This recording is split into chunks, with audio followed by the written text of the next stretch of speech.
샬롬 샬롬.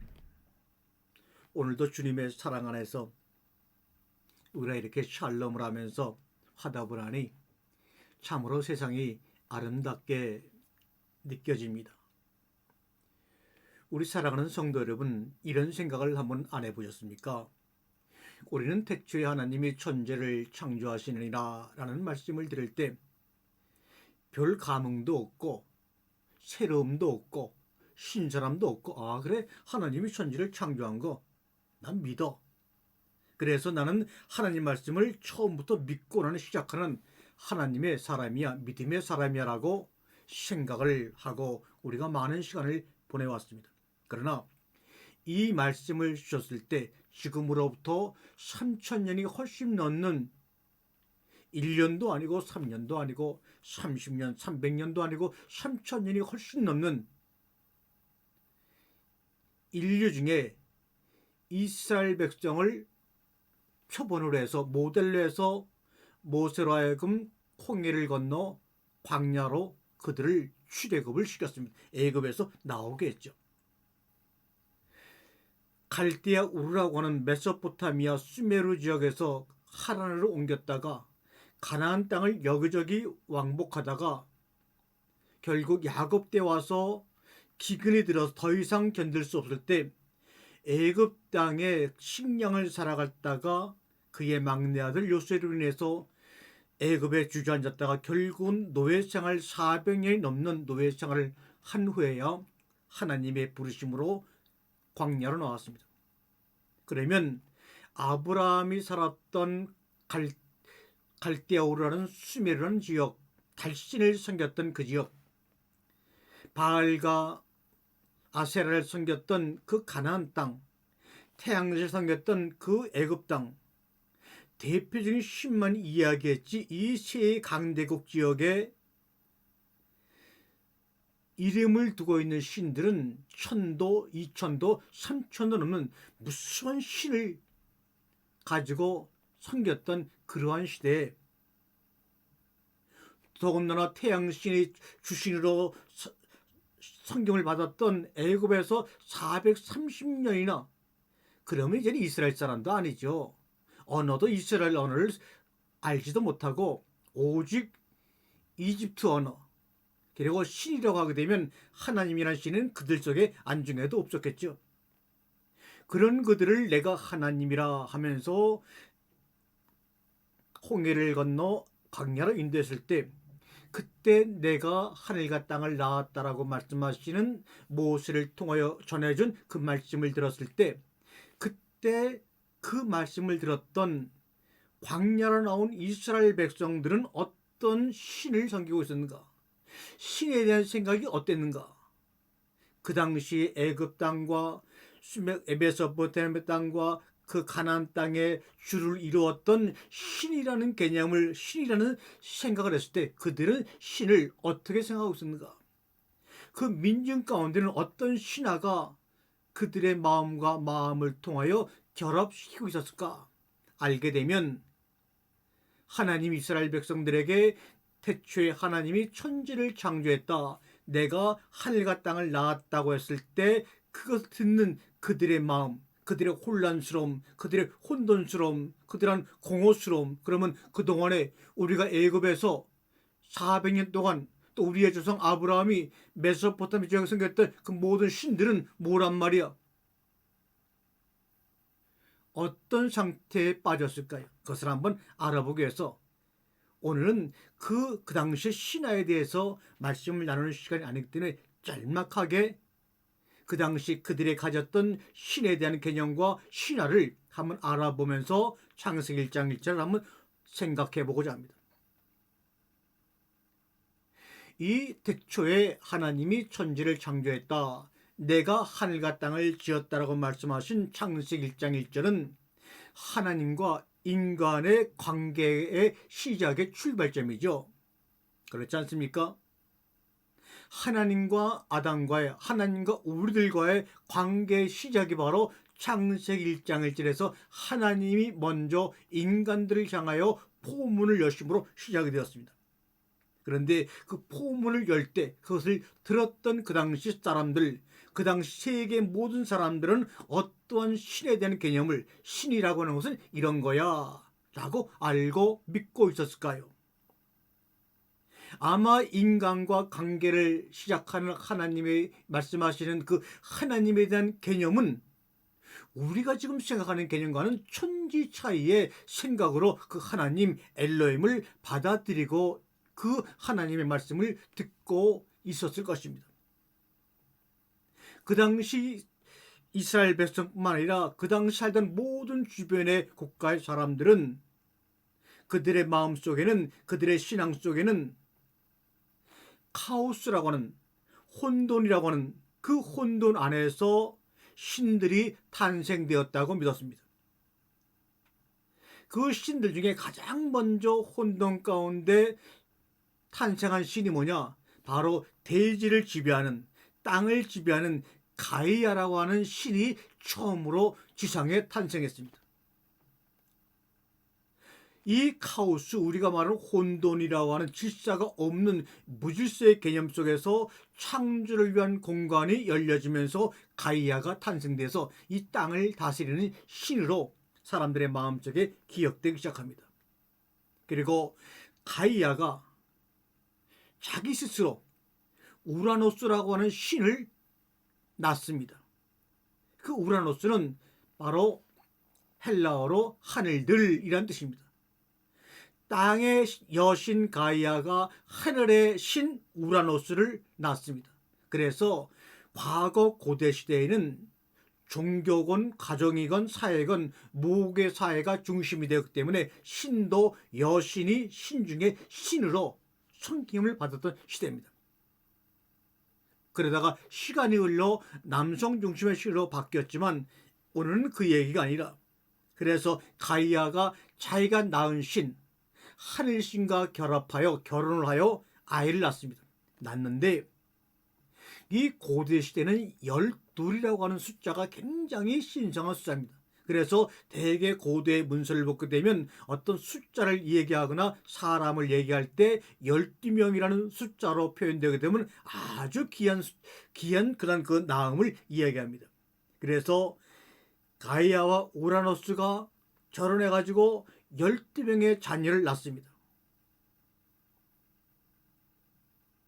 그런데 이 우라노스가 곰곰이 생각해 보니까 이 12명의 자녀 중에서 어느 놈인가 자기를 해치고 나 대신 1등 신으로 나타날 것이라고는 신탁을 받고 우라노스는 아내 몰래 12명의 자녀들을 다 먹여 삼켜버립니다. 그래서 뱃속에다가 12명의 자녀를 가둬놓고 꼼짝달싹 못하게 합니다. 이것을 보고 화가 난 이 가이아, 이 아내가 크로노스에게 얘기합니다. 그 막내 아들 12명의 가이아와 우라노스의 자녀 중 막내 아들인 크로노스로 하여금 그 자기 남편인 우라노스를, 아버지를 죽이도록 합니다. 그래서 아버지를 죽이고 그 뱃속에 있는 12명의 자녀를 다 토해내게 하죠. 그래서 2대 신으로 우라노스를 대신하여 그의 막내 아들 크로노스가 이 지구상 우주를 다스리는 2대 왕으로 등장을 합니다. 아버지를 죽이고 말이죠. 그리고 크로노스는 그의 형제 레아와 결혼하여 6남매를 낳습니다. 그런데 이 크로노스도 자기 아버지를 죽인 그런 그 경험과 두려움이지 않습니까? 내가 6명의 자녀를 낳지만 이들이 우리 아버지가 두려워하던 것처럼 나를 죽이려고 하면 어떡할까 생각해서 이 크로노스도 6남매를 6명의 자녀를 다 먹어 치워버리고 맙니다. 그래서 레아는 이렇게 첫 번째, 두 번째, 세 번째, 네 번째, 다섯 번째 자녀들을 다 먹어 치우는 것을 본 크로노스의 아내 레아가 막내 아들, 6번째 막내 아들 제우스를, 우리가 알고 있는 제우스를 크레타 섬에다가 몰래 낳습니다. 그러고는 크로노스, 자기 남편 크로노스에게는 돌을 제우스라고 막내 아들이라고 속이고 가져오자 그대로 생각도 않고 보지도 않고 먹여 삼켜버립니다. 이 크로노스의 아내 레아가 제우스를 낳은 그 섬이 바로 크레타 섬인데, 이것이 바로 그리스 문명의 시초가 되는 섬이 바로 크레타 섬입니다. 이런 여러 가지 모습을 본 할머니 가이아가 제우스에게 얘기합니다. 제우스야, 형제들을 구하고 세계를 지배할 수 있겠냐? 왜요? 이미 제우스 말고 다섯 명의 형제들이 크로노스에게 잡혀 먹힌 상태가 아닙니까? 그래서 그 너희 아버지 크로노스의 배에 있는 5명의 형제를 구해낼 수 있겠느냐? 그러자 제우스가 그렇게 하겠습니다, 할머니. 그리고 제우스가 지혜의 여신 메티시의 도움으로 크로노스에게 구토약을 먹게 해서 그 뱃속에 있는 자기의 형제들을 다 토해내게 합니다. 그 싸우는 과정 속에서 가이아가 너는 아무래도 혼자 싸우기에는 힘이 벅차니 삼촌들 괴물처럼 생긴 키크로스의 삼형제를 너희 편으로 삼아 크로노스를 상대하라. 이렇게 해서 결국은 아버지 크로노스를 죽이고 또 제우스가 3대 신에 등장합니다. 여기서 보면 다 1대에서 2대, 2대, 3대 자기 아버지를 제거하고 죽이는 역할은 다 막내들이 하고 있는 것을 아주 공통적으로 볼 수가 있죠. 제우스가 신의 권력을 차지한 다음에 아버지의 전차를 밟지 않기 위해서 제우스는 하데스, 포세이돈 그 형제들과 함께 제비를 뽑아서 권력을 3분으로 나누기로 결정해서 하데스는 하늘의, 제우스는 하늘의 신이 되고 하데스는 지하의 신이 되고 포세이돈은 바다의 신으로 되어서 세계를 나누고 그의 아버지 크로노스는 영원히 지하 세계에 가둬놓기로 결정하고 그렇게 다스림을 해나갑니다. 그 제우스는 자신이 스스로 신을 만들기로 결정합니다. 물려받는 것이 아니라 내가 신을 다 만들어내겠다 결정하고 온갖 바람을 피워 가는 곳마다 자식을 많이 낳죠. 그래서 바람둥이 신이 된 제우스입니다. 그런 여러 가지 이런 신화적인 의식들이 지금도 현대 문명도 의식 속에 젖어 있고, 어벤져스나 마블 영화, 해리포터 이런 모든 세계적인 그런 그 연예계에서 히트를 치는 그런 제목들도 다 이렇게 신화에서 나온 줄거리를 변형해서 만들고 있습니다. 또 그것을 영화로 만들고 음악으로 만들고 소설로 써서 많은 사람의 의식 속에 사람들이 모르게 이런 신화의 의식을 그 속에다 체인시켜 놓고 있는 것이 현대 시대입니다.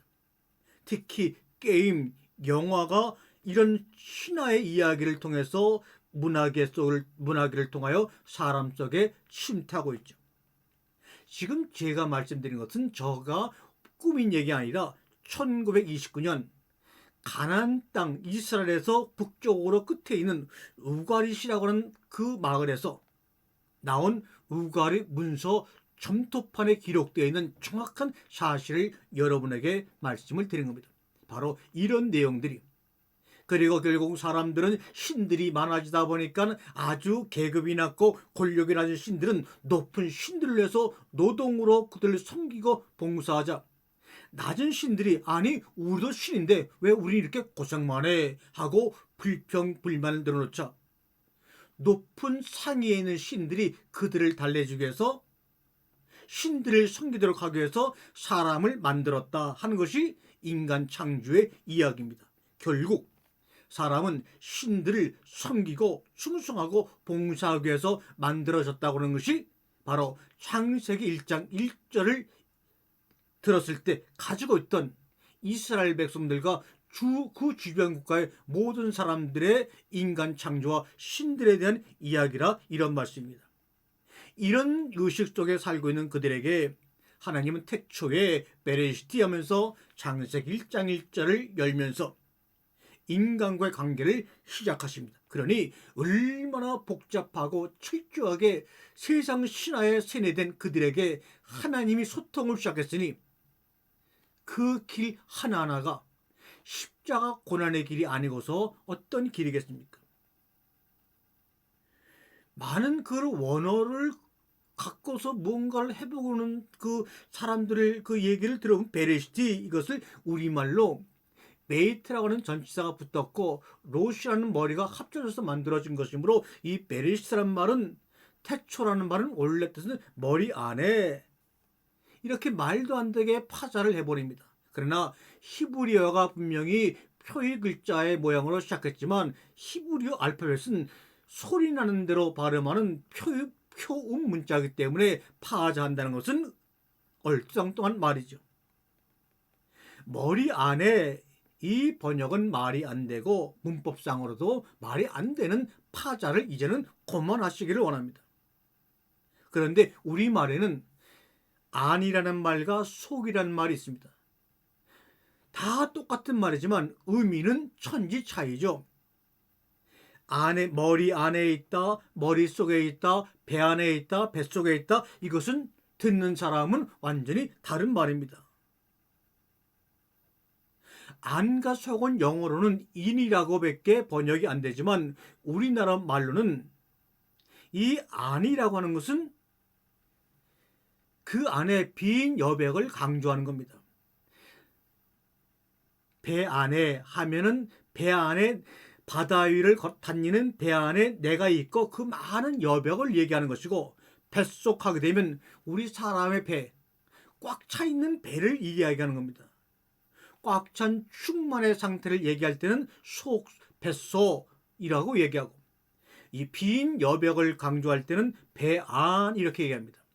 그러므로 우리말을 읽을 때는 안과 속을 구별해야 되고, 또 인이라는 글자나 메이트라고 하는 히브리 전치사를 번역할 때도 이것을 안으로 번역해야 되느냐 속으로 번역해야 되느냐 잘 따져봐야 됩니다. 그런데 지금까지는 그렇게 하지 않았습니다.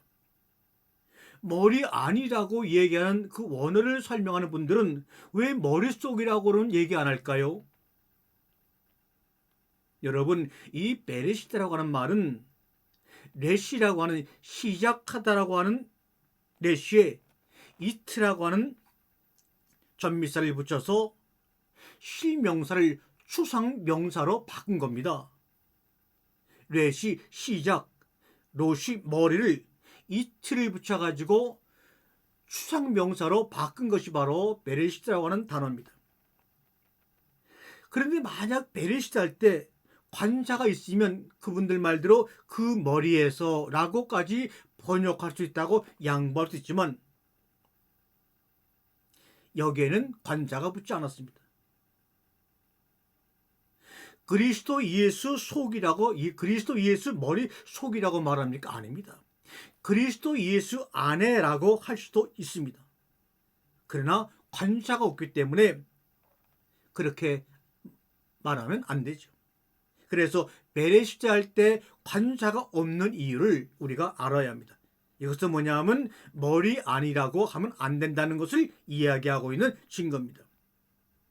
그래서 원래 히브리 성경을 보게 되면 창세기 1장 1절은 베레시 다음에 관계대명사 아셀을 붙여서 뒤에 문장 전체를 수식하는, 지배하는 역할을 합니다. 그러면 이 베레시 다음에 아셀이라는 관계대명사를 붙여서 뒤에 따라 나오는 바라, 엘로임, 화셴마임, 옙, 하레츠, 이걸 다 지배합니다. 그러니까 하나님이 하늘, 태초에 하나님이 하늘과 땅을 창조했다, 태초에, 이렇게 전체를 지배하는 문장으로 번역을 해야 합니다. 우리가 그리스도라고 하는 것은 고유명사가 아닙니다. 단순히 기름 부음을 받은 자라고 하는 일반 명사로 나와 있는 단어입니다. 그런데 우리는 그리스도라는 것을 아주 굉장히 특별한, 둘도 없는 고유명사로 변화시키고 신격화시켜서 이해를 하려고 하니까 인간적인 고집과 믿음만 나오지 하나님의 뜻을 놓쳐버리기가 쉽습니다. 창세기 1장을 여러분이 한국어 번역 성경이나 영어로 보게 되면 알 수가 없지만 히브리 원어 성경으로 보게 되면 생명을 의미하는, 모세가 하나님에게 당신의 이름이 뭡니까? 라고 물어봤을 때 하나님은 카야라는 동사를 앞에와 뒤에 가운데 아셀이라는 관계 대명사를 붙여서 에우엘, 아셀, 에우엘 이렇게 말했습니다. 나는 나다 이 말이죠. 이것은 생명임을 강조하는 말씀입니다. 그런데 창세기 1장에 보게 되면 생명을 의미하는 카야라고 하는, 영어로 말하면 비동사, 우리나라 말로 말하면 뭐뭐이다 라는 단어가 무려 창세기 1장에만 25번이나 나옵니다.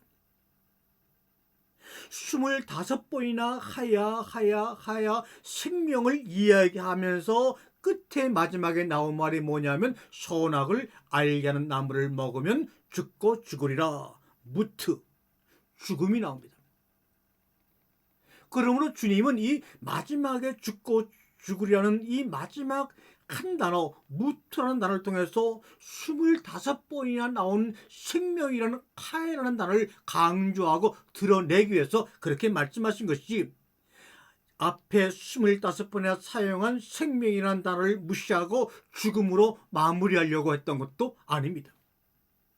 참 생명은 죽음을 통하여 완성됨을 우리에게 가르쳐주기 원하시는 하나님의 화법입니다. 하나님은 피조물인 내가 누구인지를, 피조물인 여러분이 누구인지를 확연히 깨닫도록 하시기 위해 창조 7일간을 사용하여 설명하고 계십니다. 토부 오 놀라워라, 하야 토부. 토부는 절대적인 아름다움, 비교가 불가능한 선함을 이야기합니다. 하나님이 빛서부터 마지막 사람을 지을 때까지 그 하야 하시면서 그 하야의 아름다움과 선함을 말씀하신 그 하나님이 사람에서 벗어나서 인간을 시험하기 위해 선악을 알게 하는 나무를 먹으면 죽어, 이렇게 변화하는, 시험하는 하나님으로 우리는 알고 있었다면 아닙니다. 25번이나 생명을 강조하신 하나님, 이 생명은 죽음을 통해서 완성되는 아름다움이야 라는 것을 강조하려고 마지막 끄트머리에 무트라는 단어를 한 번 조금만, 그것을 인간의 행동과 행동론으로 연결하여 심판과 저주와 불순종으로 이해하고 믿고 있었으니 하나님이 그 믿음을 변화시키려고 얼마나 애를 썼다가 마지막에는 육신이 있고 자기 아들 예수를 보냄으로 말미암아 그 모든 것을 복음으로 완성시키려고 했지만 자기들이 만들어 놓은 신을 믿느냐고 참신을 죽여버리는, 마지막까지도 하나님의 마음을 아프게 하는 인간들의 죄악된 모습, 이것이 바로 근본 악이요 우리가 알고 있는 원죄라는 것입니다. 여러분, 아무리 막대 먹은 자식이라도, 아무리 거칠은 부모라도 부모 자식간이라면, 진정 그들의 진정 부모 자식간이라면 시험한다, 너를 내가 구속한다, 너는 이 구속, 시험, 죄, 죽음, 대가, 저주, 심판, 이런 모든 단어들은요 부모 자식 간에는 쓰는 단어가 아닙니다. 상식적으로 생각해도 이런 단어들은 부모와 자식 간의 가정에서 사용하는 단어가 아닙니다. 만약에 그런 단어들이 가정에서, 교회에서 하나님과 우리 사이에 쓰여졌다고 믿는 사람이 있다면 이런 사람들은 아버지를 아버지로, 창조주를 창조주로 온전히 이해하지 못하고 스스로 멀리 떠나 있었음을 우리에게 암시케 하고 알게 하는 단어들입니다.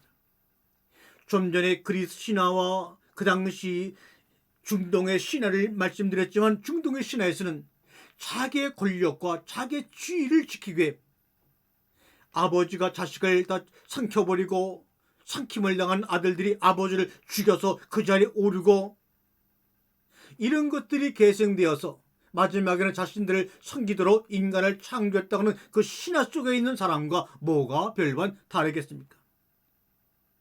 오늘도 여러분과 내가 나누는 말씀이라고 하는 것은 바로 너와 내가 하나님 안에 담기는 성전이요 그릇입니다. 그런데 그 안에 담긴 존재를 모르고 그릇에만 신경을 쓰니 잘못된 깨달음이 오는 겁니다.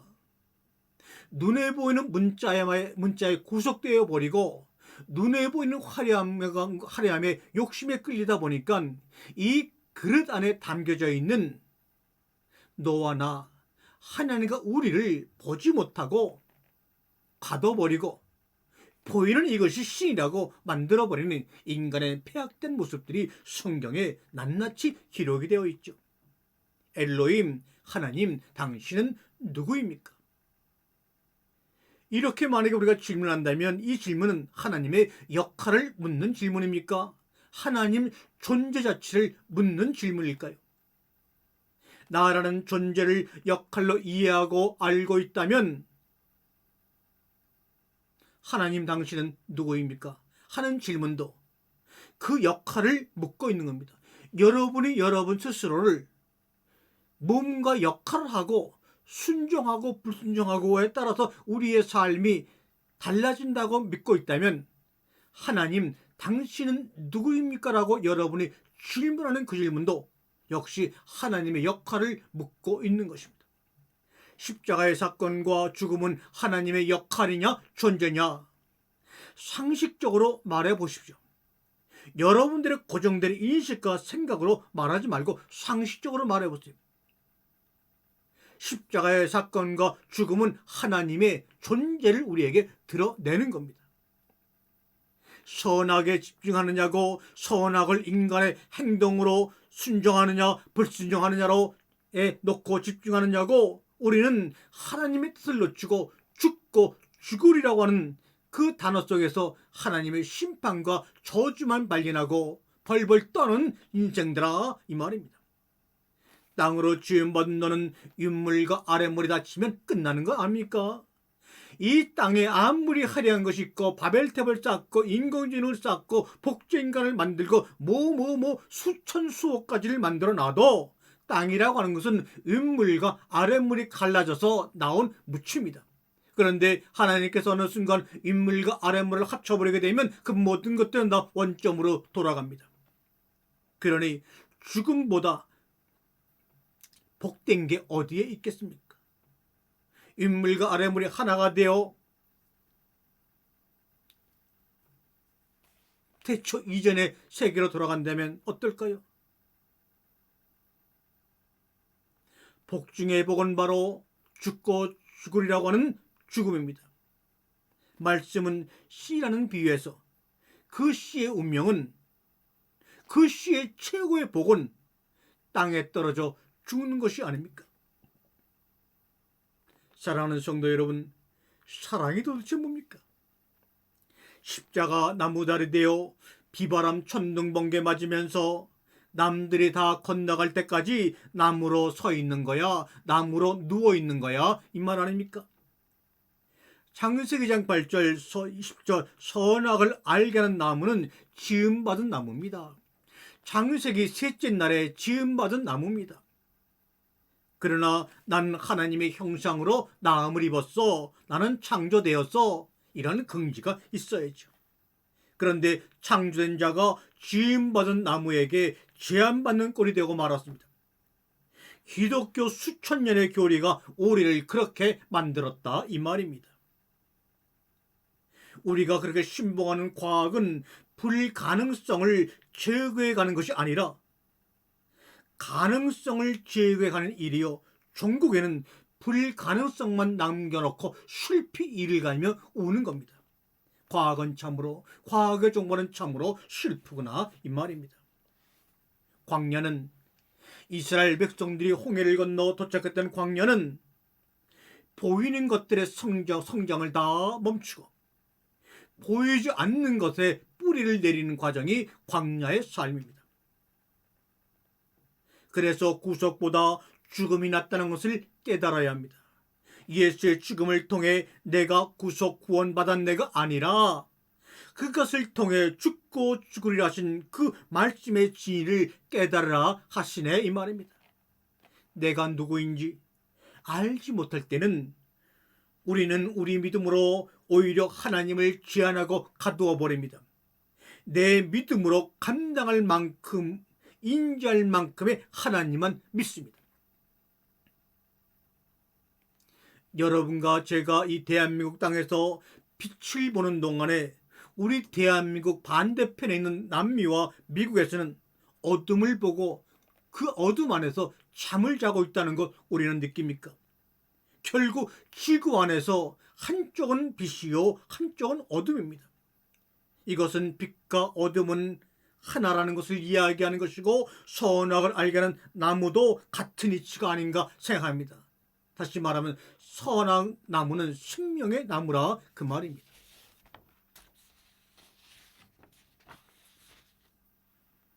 저는 속으로 생각합니다. 누가 아니?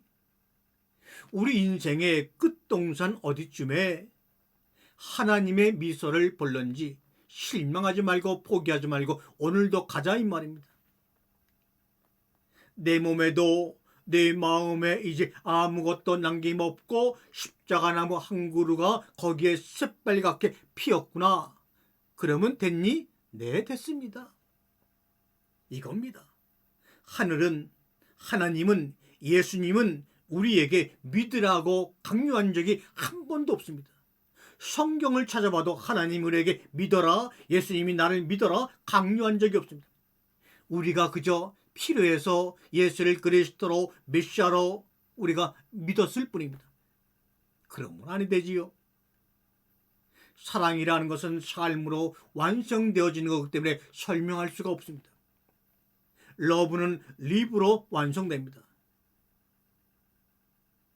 하나님은 사랑을 삶보다 죽음으로 삶을 완성하셔서 사랑은 이런 거야 라고 보여주셨지 설명하신 적이 없습니다. 만약에 삶으로 보여주지 않으면 LIVE, 이 살아감으로 보여주지 못하면 LIV를 거꾸로 보면 EVIL, 악이 되는 거 아닙니까? 사랑을 삶으로 보여주지 않으면, 사랑을 삶의 죽음으로 보여주지 않으면 우리의 삶은 그 자체가 바로 악이다, 이 말입니다. 하나님을 떠난 것이다, 이 말입니다. 하나님은 오늘도 그의 자녀들에게, 하나님은 오늘도 여러분과 저에게 우리가 사용하고 있는 한글 중에서 어떤 단어로 기억되고 있을까요? 오늘 선택한 내가 선택한 그 단어가 내일 내 영혼 속에, 내 심령 가운데 뿌리를 내리고 열매를 맺는 겁니다.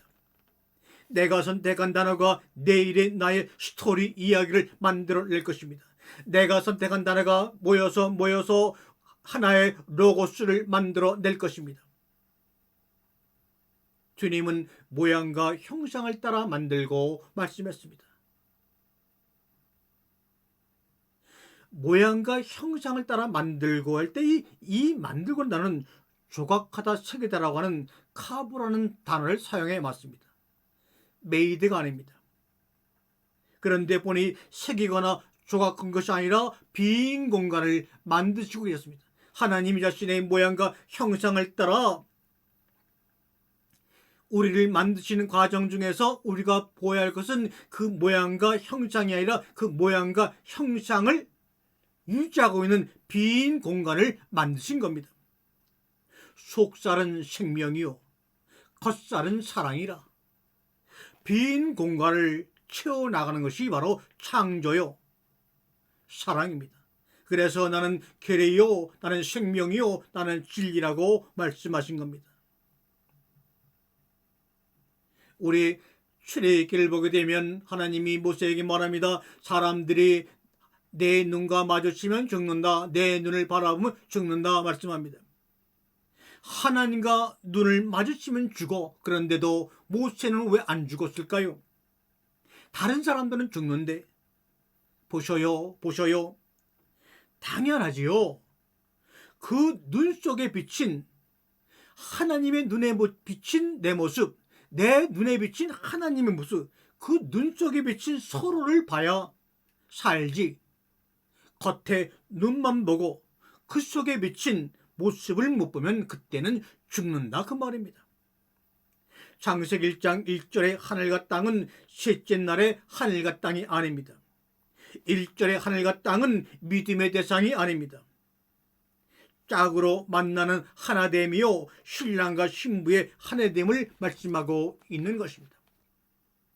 우리가 지금까지 믿고 영광 돌린다 하는 말은 셋째 날에 하늘과 땅, 그리고 거기에 부속되어 있는 태양과 달과 별입니다. 참 하늘, 창세기 1장 1절에 하늘이 찢어지며 나오는 소리는 윗물과 아랫물이 갈라지면서 바다의 물이 한쪽으로 쏠리면서 나오는 소리는 원죄가 아니라 오직 하야토부, 생명 좋았더라, 생명 아름다웠더라, 너는 내 사랑하는 아들이요 딸이라, 다 이루었다는 소리입니다. 신랑 신부의 혼인잔치요 아버지와 자녀의 하나됨의 사건이요, 지금 이것을 창세기 1장 1절이 결론적으로 얘기해 놓고 성경을 말씀하고 있는 겁니다. 질문이 없는 답, 질문하지도 않았는데 답을 듣고 있다면 그 답은 가짜 답입니다. 성도들이 강대상 아래서 한 번도 질문하지 않았는데 이것이 답이라고 외치는, 허공을 치는 목사들의 소리는 어떤 소리입니까? 그것은 바로 허공을 치는 사랑이 아니요 열매 없는, 뿌리 없는 바람 소리뿐입니다. 답만 내게 급급했던, 역시 더 큰 비극은 내 답만 맞다고 강대상에서 외쳐대는 핏줄이 떠다난 그 목소리가 아닙니까? 칼빈과 루터도 종교개혁을 했지만 결국 나중에는 내가 더 옳다고 싸우는 바람에 원수가 되어서 상전도 하지 않았다고 하지 않습니까? 질문이 없는 답, 질문 없이 일방적으로 강대상에서 외치는 설교, 그리고 그 설교 중에서 내 것만이 맞다고 상대방을 헐뜯고 인신공격하는 이런 몰상식한 강대상 속에서 어떻게 하나님의 나라가 확장될 수가 있습니까? 인간의 죽음이라고 하는 것은, 인간의 죽음이 없다면 우리 인간성을 지킬 수가 없습니다.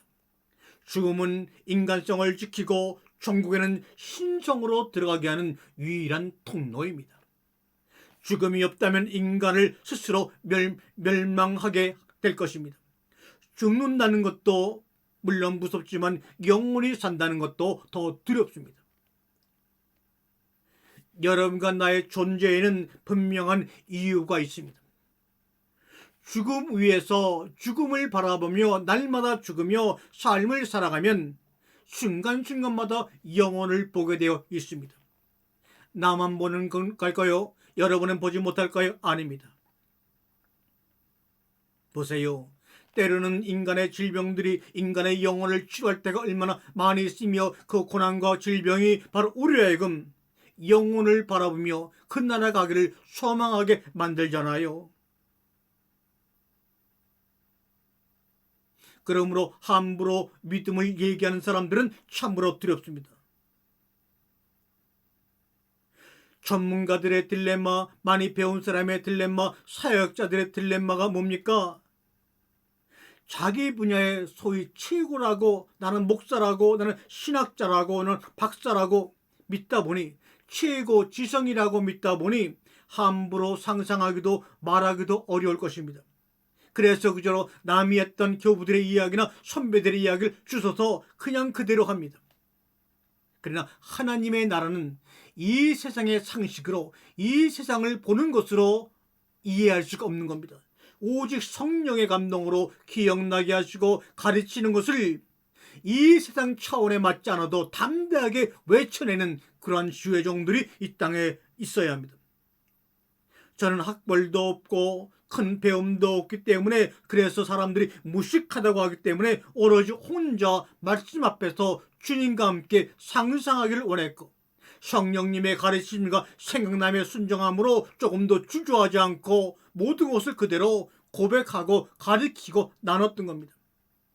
그러면서 이 마음속에 하나님의 말씀을 깨닫고 주님과 소통하는 데는 인간의 호기심과 질문이야말로 최고의 길이구나. 호기심과 질문이야말로 최고의 지성이요 학문이라는 것을 저는 60평생의 경험을 두고 깨달았습니다. 많은 기독교인들이, 목회자들이 자신의 말 때문에 노후에 점점 더 외로워지는 것을 봤습니다. 하나님은 우리를 사람하고 불렀지 이름을 지어 부르신 적이 없습니다. 아담도 사람이란 뜻이지 이름이 아닙니다. 그래서 노자는 도덕경의 명가명 비상명이다. 이름을 이름이라고 부르면 그는 이미 그대로 끝났다. 하나님이 사람을 이름을 지어 부르지 않고 그대로 사람아 하신 이가 뭡니까? 하나님이 사람에게 개개인적으로 이름을 지었다면 우리는 그 이름이라고 하는 그 문자에 한정돼 갇혀서밖에 삶을 살아갈 수가 없고 그렇게밖에 하나님을 이해하지 못했을 것입니다. 명가명 비사명이라는 도덕경에 나오는 이야기는 이름이 개념화가 될 수 있으면 그것은 이름이 이미 아니다 이런 말입니다. 규정된 의미의 이름에 갇혀버려서 진정한 이름의 역할을 할 수 없기 때문에 우리의 이름을 하나하나 불리지 않으신 하나님, 우리가 어떤 사람에게 이름을 지어서 별명을 지어서 정의 내리거나 개념에 맞는 작업을 통해서 만약에 글을 본다면 세계 진실, 하나님의 진실을 드러낼 수가 없습니다. 우리는 살면서 우리 서로 어렵고 싶은데 유무상통하자, 이것처럼 잘못된 뜻으로 우리는 사용하고 있는 사자성어도 드뭅니다. 유무상통이라는 말은 하나님을 일컫는 아주 좋은 사자성어입니다. 유무상통이라는 말은 뭡니까? 원래 한자, 고대 한자의 뜻대로 우리가 제대로 본다면 보이는 세상과 안 보이는 세상을 연결시키는 것이 바로 유무상통입니다.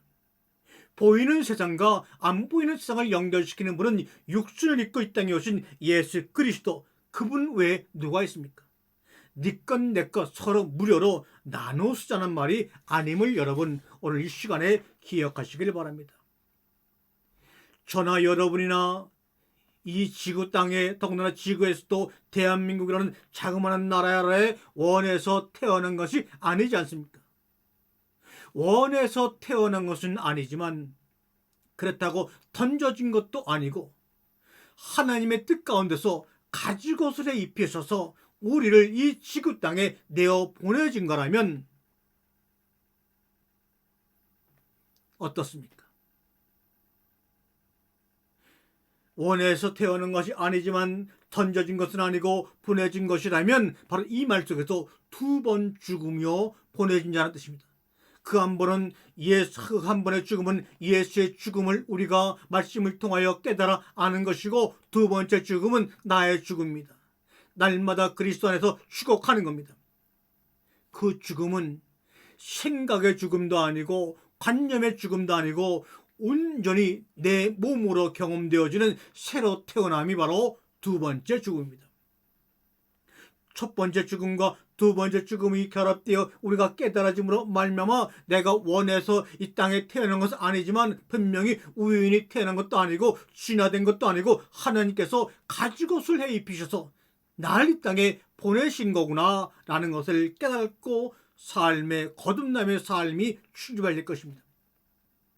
우리의 삶은 아직도 너무나 보이는 것으로 꽉 차 있고 인간의 상식으로 꽉 차 있어 틈이 보이지를 않습니다.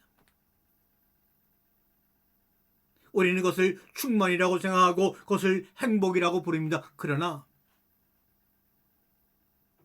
그런 것을 충만이요 행복이라고 부른다 할지라도 우리의 삶이 하늘을 날지 못한다면, 하나님 나라에 가지 못한다면 아무 의미가 없죠. 우리의 삶은 하늘을 날기에 너무나 우리 속에 빈터가 여백이 없게 날지를 못하고 그저 신앙 안에서 그날 충만과 보이는 것에 만족함으로 행복이라고 부르겠으니, 그러면서 좀더 하나님의 나라 천당 가길 원한다면 우선적으로 그 속에 꽉 차 있는 것들 다 내려놓고 나누시기를 바랍니다. 우리의 삶은 하늘을 날게 하나님 나라로 점프해 날아가기에는 너무나 빈 여백이 부족합니다. 나는 언젠가 허공의 빈 여백에 창조력에 놀라 밤잠을 자지 못할 때가 한두 번이 아닙니다.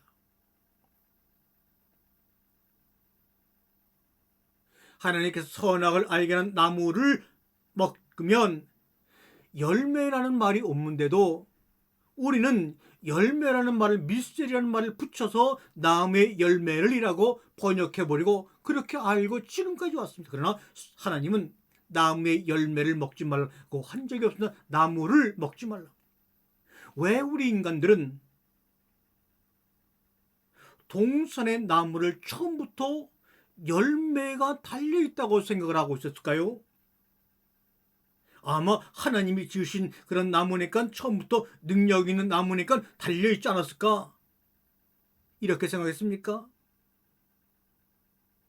창세기 2장 8절에 보니까 하나님이 여호와 하나님이 동산의 에덴 동산을 창설하시고, 창설이란 말은 원래 씨를 심다는 말입니다. 나탄.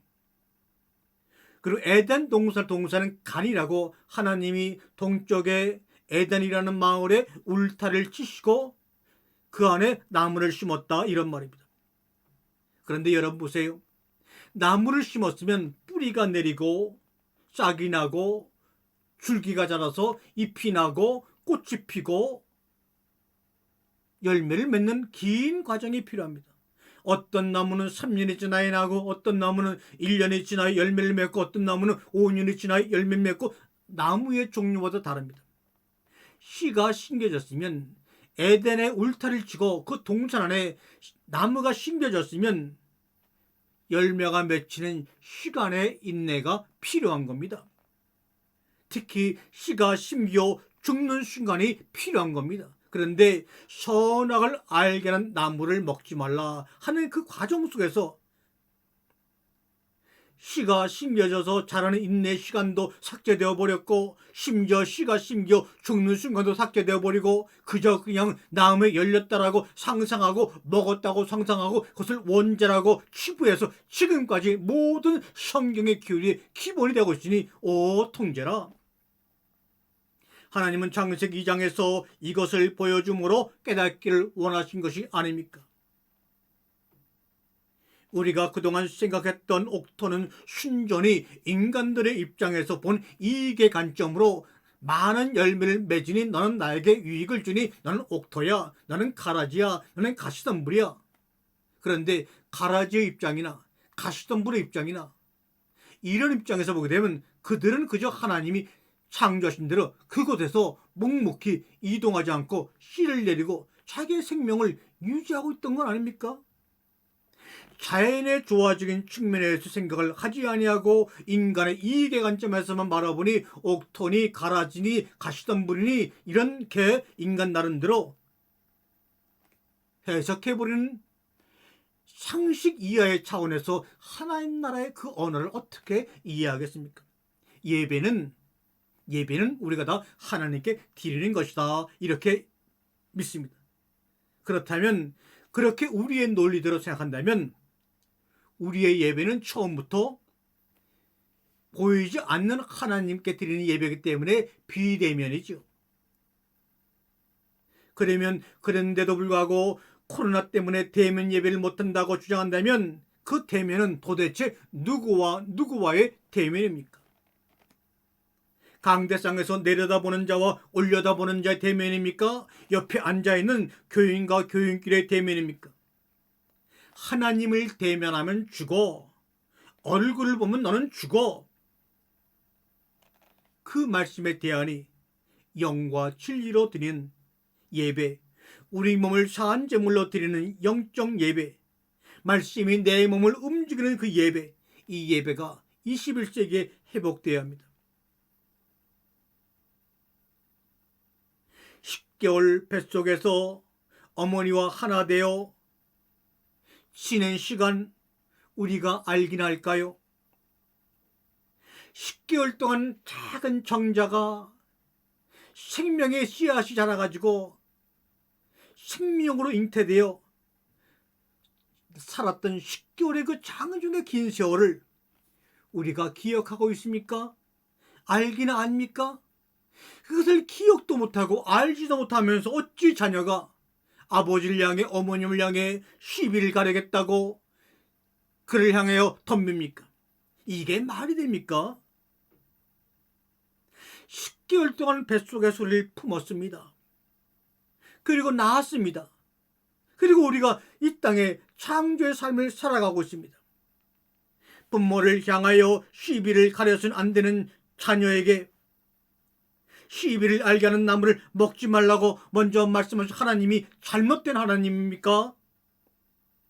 너는 아무리 노력해도 성령의 감동이 아니면 하나님이 너를 10개월 동안 품었다가 해산의 고통 가운데 낳은 것을 기억하지 못하니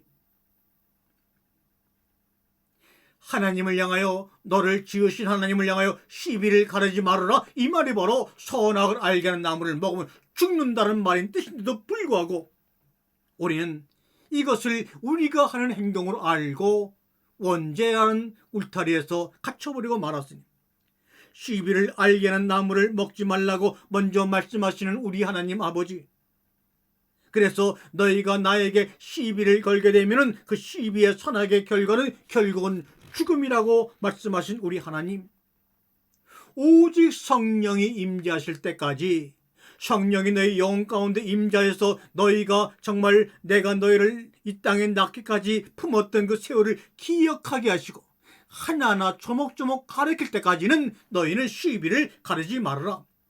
그때까지 참고 인내하면, 시비를 가르지 아니하면 그때서 바로 너희에게 그 선악을 알게 하는 나무가 생명의 나무 열매를 맺혀 너희를 풍성하게 먹여줄 거야. 여기서는 너는 나를 향해서 선과 악을 분별하지 말아라, 이 말을 하고 있는 것입니다. 그 에덴에서 하나님과 아담 밖에 누가 있었겠습니까? 선악의 대상이라고 하는 것은 선악을 구별할 대상이 있어야지만 선악을 구별하는데, 지으신 하나님과 지음받은 아담과 이브밖에 없는데 누가 누구에게 선악을 시비를 겁니까? 아담과 이브에게 그 동산에서 대상은 오직 하나님뿐인데, 오직 선한 이는 하나님뿐인데 그 선한 이 하나님을 향해서 아담이 어떻게 시비를 걸겠습니까? 이것은 아담과 이브의 행위를 요구하는 것이 아닙니다.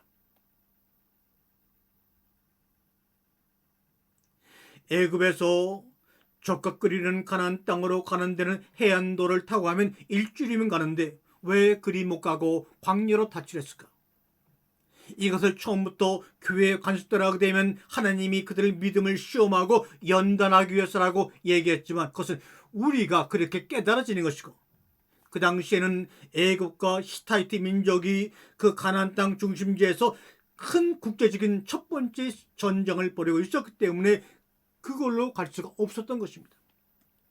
그래서는 믿음으로 하나님 말씀을 깨닫기 전에 역사적인 사실 앞에서 우리가 다시 한번 우리의 생각과 의문을 다듬게 되면 진정 살아있는 믿음의 깨달음이 될 것입니다. 우리는 아침마다 깨우쳐지는 그 설레임이 우리 영혼 가운데 살아있어야 합니다. 이것을 우리는 영감이라고 부릅니다. 기존의 인간의 상식과 눈에 보이는 것을 버리고 태초 이전의 소리로 돌아가자. 이것이 바로 기본으로 돌아가자는 겁니다. 원점에서 생각해 보자 이 말입니다. 씨 가진 열매 맺는 나무는 선악을 알게 하는 세 번째 날에 창조된, 지어진, 심겨진 나무요, 열매 안에 씨 가진 나무는 바로 여섯째 날에 인간에게 양식으로 주어진 생명의 나무입니다. 셋째 날에서 여섯째 날이라는 긴 인내의 시간을 통해서 심겨진 나무가 줄기가 나고 싹이 나고 꽃이 피어서 여섯째 날에 인간의 먹이로 인간 속에 들어와 하나가 되는 겁니다. 선악의 나무와 생명의 나무는 바로 예수 그리스도를 먹고 마심으로 말미암아 예수와 내가 우리 몸 안에서 하나가 되는 겁니다. 이 둘 사이의 징검다리가 바로 죽음입니다. 생명이 죽어 먹힘으로 둘이 하나가 되는 것입니다. 이것을 이 차원에서 이해할 수 있게끔 이야기를 성경은 해주고 있습니다. 즉 저 차원의 비유를 들어 이 차원의 삶을 이야기하고 있습니다. 차 안에서 피 안으로 건너가는 겁니다. 먼저 된 자가 나중이 되고 나중 된 자가 먼저 되는 이야기가 바로 성경이라고 그래서 이야기하는 겁니다. 세상에 억지로 빚을 지게 만들어서 죄를 지게 만들어서 네가 죄가 크고 죽을 수밖에 없지만 나는 너를 위해서 아무 조건 없이 다 대가를 치를 거야. 그렇게 말하는 법이 어디 있습니까? 내가 너의 죄를 위해서 너를 사하려고 십자가에 죽었어. 이 경우는 또 무슨 경우입니까? 그 죄를 갚기 전에, 그 죄를 십자가 돌아가기 전에 만약 그렇다면 그 죄의 근원을 차단했으면 되는 거 아닙니까? 차단하지 아니하고 그대로 공개하고 동기를 부여시켜서 그런 죄를 짓게 했다면 빚을 갚아주는 것, 그 사람을 살리기 위해 십자가에 죽어가는 것, 그것은 법도 아니요 사랑도 아닙니다. 선악은 인간 모두의 마음에서 나오는 것이거늘 눈에 보이는 나무에 마음의 모든 문제를 돌려버리는 것으로 최초의 흙사람에게 명하신 언약을 변질시키고 말았습니다. 사람은 말합니다. 죽고 싶다. 그러나 죽고 싶을 때가 정작 가장 살고 싶을 때 아닌가요? 죽고 죽으리라는 가장 살고 싶은 나의 욕망을 자극하는 말 아닙니까? 살다 보면 알게 돼 버린다는 의미를 내가 가진 모든 것 아무 의미 없다는 것 우리가 알게 되겠지요. 행복함을 이루기 위해서 먼저 우리는 불행함의 조건들을 버려야 합니다.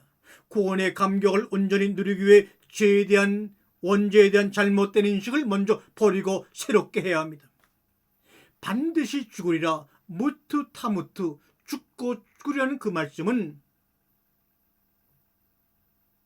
성령께서 저에게 가르쳐 주시기를 죽고 죽으리라고 내가 창세기 2장 17절에 너희들에게 한 말은 바로 이런 뜻임을 네가 기억하여 나의 사랑하는 자녀들에게 나누어 주렴 기억시켜 주렴 주님이 말씀하시기에 순종함으로 반드시 죽으리라는 말은 하나님의 소관은 이런 뜻이야 라고 여러분에게 말씀드림으로 오늘 말씀 마칩니다.